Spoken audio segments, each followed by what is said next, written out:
मैं ये याद दिलाना चाहता हूं, एक दौर था मान्यवर जब भारत की अर्थव्यवस्था का मजाक उड़ाया जाता था। क्या कहा जाता था? ये 2% से ऊपर कभी ग्रो ही नहीं कर सकते। इसको कहा जाता this is the Hindu growth rate.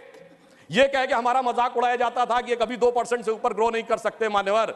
मगर जब से हम लोग आए हैं, यानी जो लोग कहते हैं कि उन्हें हिंदू ग्रोथ रेट ज्यादा अच्छी लगती थी, अब ये 7.8% की हिंदुत्व की ग्रोथ रेट है, क्योंकि अब वो लोग आए हैं जो हिंदुत्व में विश्वास करते हैं। और मैं ये भी एक याद दिलाना चाहता हूं, इसे कोई संयोग माने या दैव योग माने, मान्यवर जब भारत स्वतंत्र हुआ, इस बार की दीपावली के लिए मैं एक और बात भी कहना चाहूंगा। एक नया परिवर्तन भारत का जानते कैसे आया?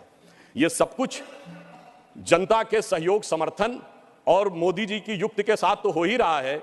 एक नया स्वरूप भी भारत का उभर रहा है। वो क्या है? जब मान्यवर देश आजाद हुआ तो उस समय भारत की अर्थव्यवस्था पे ताला लगा हुआ था। हमारे तुरंत विपक्षी लोग कहते साहब कुछ था नहीं, बहुत कुछ हम कर नहीं सकते थे। और जब ताला खुला उस समय श्री राम लला विराजमान भी ताले में ही थे। जैसे ही राम मंदिर का आंदोलन शुरू हुआ, अर्थव्यवस्था के अंदर भी नया परिवर्तन शुरू हुआ। 90 से 92 का ही दौर है अर्थव्यवस्था में भी बदलाव का, भारत की अर्थव्यवस्था के खुलने का, भारत की राजनीति की व्यवस्था के भी बदलने का। और यही वो दौर है जिस समय विवादित ढांचा भी गिरा और नेहरूवियन मॉडल भी समाप्त हुआ।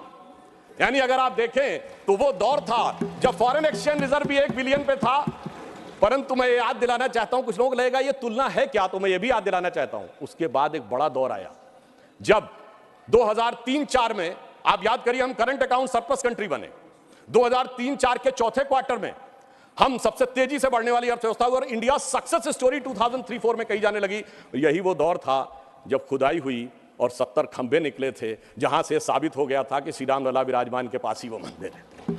अब आप आइए साहब, उसके बाद 2019 में जब जजमेंट आया तो तब 1 बिलियन था, जब खंभे निकले तो फॉरेन एक्सचेंज रिजर्व 100 बिलियन था, अब मोदी जी के नेतृत्व में 500 बिलियन पहुंच गया।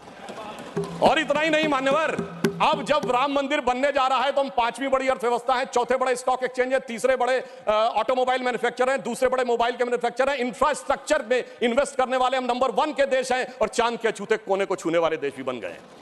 और अब अगर आप देखें तो हम G20 में सबसे ऊपर बढ़ते चले जा रहे हैं।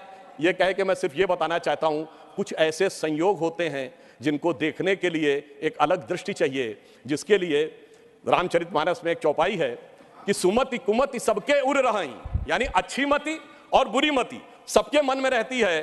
नाथ पुराण निगम यह कहीं, ये पुराण और उपनिषद ये बताते हैं। और जहां सुमति तहां संपत्ति नाना, जहां कुमति तहां विपत्ति निधाना। तो इसलिए जो जो हम धनात धर्मात तथा सुखम की दृष्टि के साथ संपत्ति बढ़ते गए, वहां इस देश में संपत्ति आती गई। On the lighter note and on the serious note मैं ये भी कहना चाहूंगा, हम सब चाहते हैं कि भारत वर्ल्ड की नंबर 1 की इकोनॉमी बने और मां लक्ष्मी की कृपा इस देश पे बनी रहे, और मां लक्ष्मी भी कमल पर ही विराजती हैं। Subscribe to One India channel and never miss an update.